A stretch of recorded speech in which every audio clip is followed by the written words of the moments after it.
नमस्कार, welcome back. मैं Subodh sir from S Kumar solution point. आज हम आप लोगों के लिए लेकर आए हैं क्लास 12th के इंग्लिश के प्रो सेक्शन का ये पार्ट। पिछले क्लास में हम लोगों ने पढ़ा था पोइट्री सेक्शन के पोएम्स नेम और उसके पोइट्स के नाम के बारे में। आज हम पढ़ेंगे प्रो सेक्शन के चैप्टर्स नेम और उसके राइटर्स के बारे में, जो आपके एग्जाम में सब्जेक्टिव क्वेश्चंस में 5 मार्क्स के क्वेश्चन पूछे जाएंगे। ठीक है, यदि आप इस प्रो सेक्शन के चैप्टर्स नेम और इनके राइटर्स नेम को कंप्लीट कर लेते हैं, इनका नाम याद कर लेते हैं, तो एग्जाम में 5 नंबर आपके हाथों से निकलने वाला नहीं है। और इसके साथ साथ इससे रिलेटेड जो कुछ ऑब्जेक्टिव क्वेश्चंस बनेंगे, जो एग्जाम के लिए काफी इंपोर्टेंट होता है, बार बार एग्जाम में पूछे जाते हैं, आज हम उस चीज के बारे में भी बात करेंगे। तो वीडियो को स्टार्ट करने से पहले यदि आपने हमारे चैनल को सब्सक्राइब नहीं किया है तो जल्द से जल्द सब्सक्राइब करें और बेल आइकन को ऑन कर दें, ताकि हमारा सारा वीडियो आप तक पहुंच सके। और वीडियो को लाइक करना ना भूलें। तो आइए चलते हैं, वीडियो को स्टार्ट करते हैं। सबसे पहले बात करेंगे हमारा फर्स्ट चैप्टर, जो कि है Indian civilization and culture. Indian civilization and culture, भारतीय सभ्यता और संस्कृति, जिसको लिखे हैं महात्मा गांधी। कौन लिखे हैं? Mahatma Gandhi. Indian civilization and culture, भारतीय संस्कृति और सभ्यता, जिसको लिखे हैं महात्मा गांधी। महात्मा गांधी को कौन नहीं जानता? महात्मा गांधी, जिसे हम लोग बापू के नाम से जानते हैं। किस नाम से? बापू। या फिर इनका एक और नाम है जिसे हम लोग कहते हैं फादर ऑफ नेशन। क्या कहते हैं? फादर ऑफ नेशन, राष्ट्रपिता कहते हैं। बापू और राष्ट्रपिता, ध्यान रखिएगा, ये क्वेश्चन आपके एग्जाम में ऑब्जेक्टिव के रूप में पूछे जाते हैं। चैप्टर क्या नाम है? इंडियन सिविलाइजेशन एंड कल्चर, इसको लिखे हैं महात्मा गांधी। इनका पूरा नाम है मोहनदास करमचंद गांधी। ठीक है, तो इन्हें बापू कहा जाता है, फादर ऑफ नेशन कहा जाता है। महात्मा गांधी से रिलेटेड एक और क्वेश्चन है जो एग्जाम में बार बार पूछे जाते हैं। महात्मा गांधी जो भारत को आजादी दिलाने में इन्होंने काफी योगदान दिया, और इनका जो है ये ट्रूथ एंड नॉन वायोलेंस, सत्य और अहिंसा के सबसे बड़े पुजारी थे। ध्यान रखिएगा, ऑब्जेक्टिव क्वेश्चन ये भी है, truth and non violence is the chief weapon of Mahatma Gandhi. Mahatma Gandhi के सबसे मुख्य हथियार के रूप में कौन कौन थे? ट्रूथ एंड नॉन वायलेंस, सत्य और अहिंसा, जिसका प्रयोग करके इन्होंने भारत को आजादी दिलाई थी। तो महात्मा गांधी, ध्यान रखिएगा, फादर ऑफ नेशन। ठीक है, इनका जन्म की बात करें तो 2 अक्टूबर 1869 ईस्वी को हुआ था। कब हुआ था? 2 अक्टूबर 1869 ईस्वी को। और इनके जन्म दिवस पर हम लोग गांधी जयंती के रूप में मनाते हैं ना। और इनकी मृत्यु हुई थी 1948 में, 30 जनवरी 1948 को इनकी मृत्यु हुई थी। और ये इंडिया के, तो ध्यान रखिएगा, 1869 में महात्मा गांधी का जन्म हुआ था और 1948 में इनकी मृत्यु हुई थी। महात्मा गांधी, जो कि लिखे हैं इंडियन सिविलाइजेशन एंड कल्चर। ठीक है, सेकंड चैप्टर की बात करें, सेकंड चैप्टर है आपका Bharat is my home. Bharat हमारा घर है। Bharat is my home, Bharat हमारा घर है। और इसको लिखे हैं डॉक्टर जाकिर हुसैन। कौन लिखे हैं? डॉक्टर जाकिर हुसैन।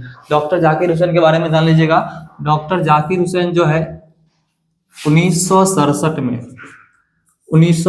में इंडिया के प्रेसिडेंट बने थे। कब बने थे? 1967 में डॉक्टर जाकिर हुसैन भारत के प्रेसिडेंट बने थे। और भारत के प्रेसिडेंट बनने से पहले ये बिहार के गवर्नर के रूप में थे। कहाँ के? बिहार के क्या थे? गवर्नर, जिसे हम लोग राज्यपाल कहते हैं। क्या कहते हैं? राज्यपाल। तो ध्यान रखिएगा, ये भी ऑब्जेक्टिव क्वेश्चन है आपके लिए, एग्जाम में काफी इंपोर्टेंट रहने वाला है। ठीक है, तो भारत इज माय होम किनके द्वारा लिखा गया है? डॉक्टर जाकिर हुसैन के द्वारा, जिनका जन्म हुआ था 1897 में। इनकी मृत्यु हुई थी 1969 में। और वे 1967 में क्या बने थे? भारत के राष्ट्रपति बने थे। और 1967 में ही उनके द्वारा स्पीच दिया गया था।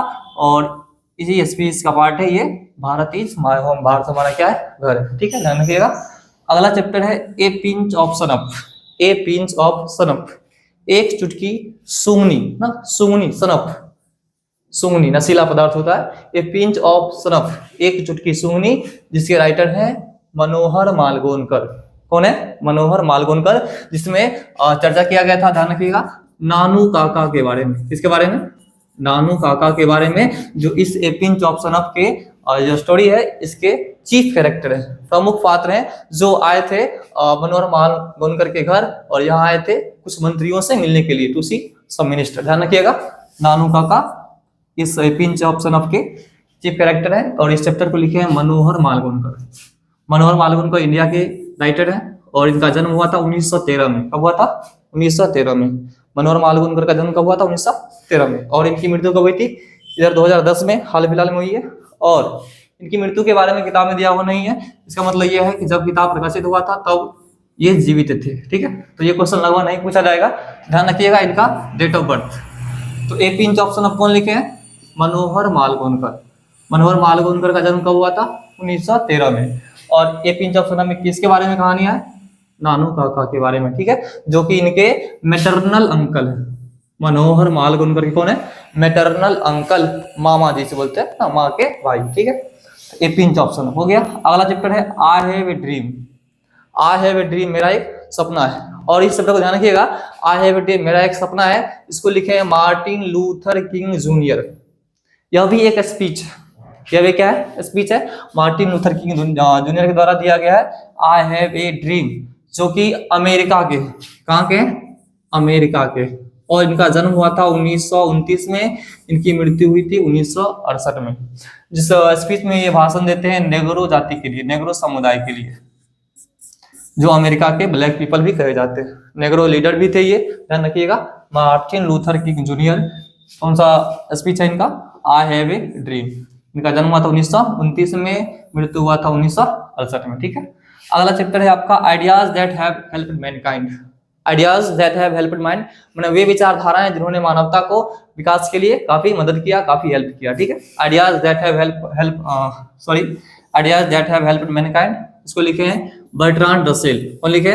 Bertrand Russell. और इनका जन्म हुआ था 1872 में। इनकी मृत्यु हुई थी 1970 में। और कहाँ के थे ये?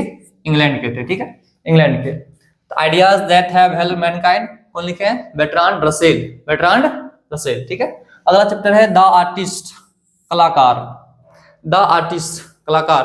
आप लोग पढ़े हुए बहुत अच्छा कहानी है। इसको लिखे हैं सीगा नोया। कौन लिखे? सीगा नोया, जो कि जापान के जाने माने राइटर है, कहानीकार है। सीगा नोया जापानीज राइटर है, ध्यान रखिएगा, ऑब्जेक्टिव क्वेश्चन है ये। जापानीज राइटर है। जापान में जन्म हुआ था। कब हुआ था? 1883 में हुआ था। इनकी मृत्यु हुई थी 1971 में। कब हुई थी? 1971 में। द आर्टिस्ट में आप लोगों ने पढ़ा होगा सीबे के बारे में। किसके बारे में? सीबे के बारे में, जो कि एक लड़का है जापान का, 12 ईयर्स ओल्ड, 12 साल का, जो कि प्राइमरी स्कूल में पढ़ता था। कहाँ पढ़ता था? प्राइमरी स्कूल में पढ़ता था। और इसे जो है गार्ड्स का बहुत ही अच्छा शौक था। किसका? गार्ड्स। ऑब्जेक्टिव क्वेश्चन भी है। सीबे को किस चीज का शौक था, जुनून था? गार्ड्स का। गार्ड्स का मतलब क्या होता है? गार्ड्स का मतलब कोहरा, कद्दू टाइप का होता है ना, कद्दू वगैरह, उसको इकट्ठा करने में उसको अधिक इंटरेस्ट आता था। ठीक है, सीबे द आर्टिस्ट। और इसके बारे में लिखे हैं कौन? सीगा नोया। ध्यान रखिएगा, इनका जन्म 1883 में, मृत्यु 1971 में। जापानीज राइटर है। अगला चैप्टर है a child is born. A child is born, एक बच्चे का जन्म। एक बच्चे का जन्म। ठीक है, हमारे समाज में किस प्रकार बच्चे का जन्म होता है, जन्म के दौरान होने वाली कौन कौन सी प्रक्रियाएं हैं, घटनाएं हैं, इसको लिखी है महिला राइटर है ये, ध्यान रखिएगा, जर्मेन ग्रीयर। जर्मेन ग्रीयर, जो कि ऑस्ट्रेलिया की है। कहाँ की है? ऑस्ट्रेलिया की है। ए चाइल्ड इज बॉर्न, एक बच्चे का जन्म कौन लिखे है? जर्मेन ग्रीयर। कहाँ की है? ऑस्ट्रेलिया की। इनका जन्म कब हुआ था? 1939, 1939 में। और इनकी मृत्यु इधर एक वर्ष पहले 2023 में हुआ है। 2023 में जर्मेन ग्रीयर का कौन सा चैप्टर है? A child is born. ठीक है, आपका 8वां चैप्टर है how free is the press.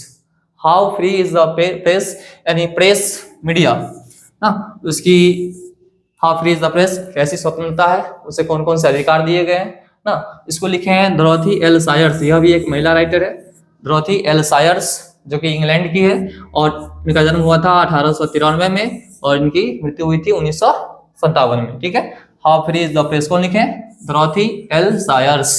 Dorothy L सायर्स। ठीक है, उसके बाद अगला चैप्टर है द अर्थ। द अर्थ, जमीन।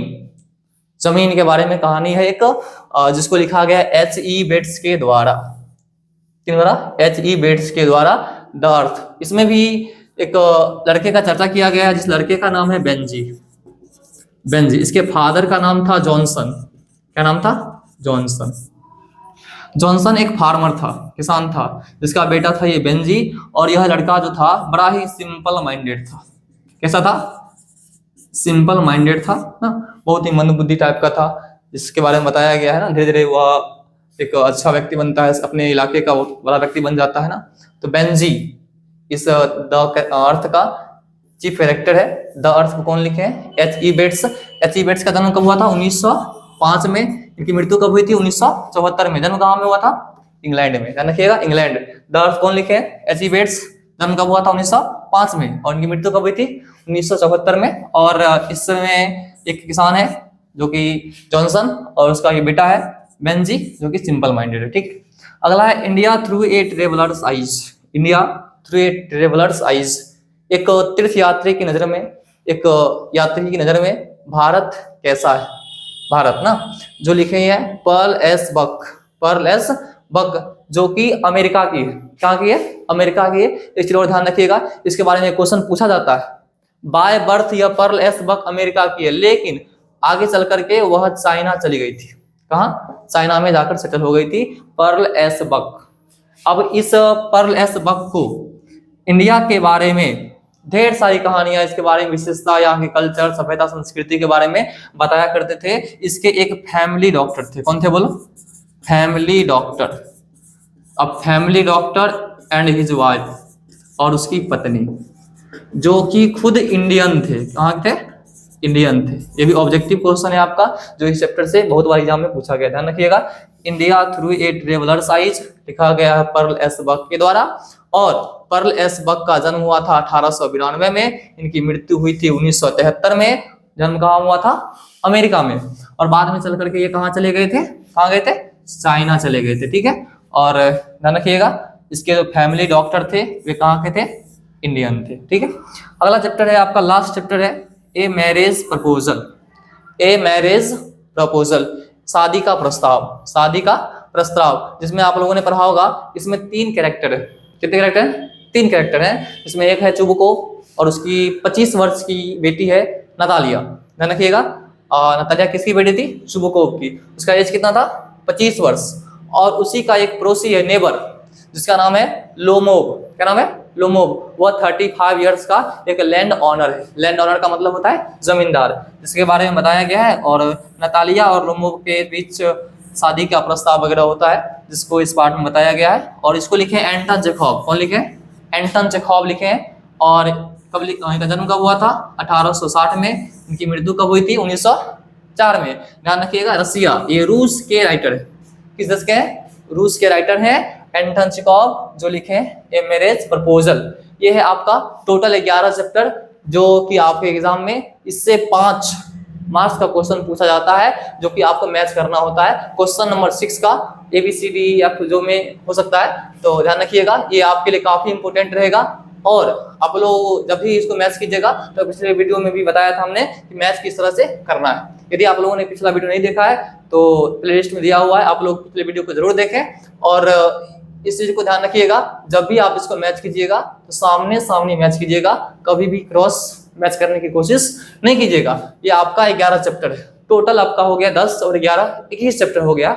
यदि आप इस 21 चैप्टर को कंप्लीट कर लेते हैं, यदि आप इस 21 चैप्टर को कंप्लीट कर लेते हैं, तो आपका सब्जेक्टिव का 10 नंबर का एग्जाम में नहीं छूटेगा, छूटने का कोई सवाल ही नहीं है। तो आप लोग इस वीडियो को अच्छे से देख करके सारे चैप्टर्स का नाम याद कर लेंगे, साथ ही इससे रिलेटेड जो भी ऑब्जेक्टिव क्वेश्चंस बनेंगे वो आपके लिए एग्जाम में काफी इंपोर्टेंट रहेगा। तो अब हम बात करेंगे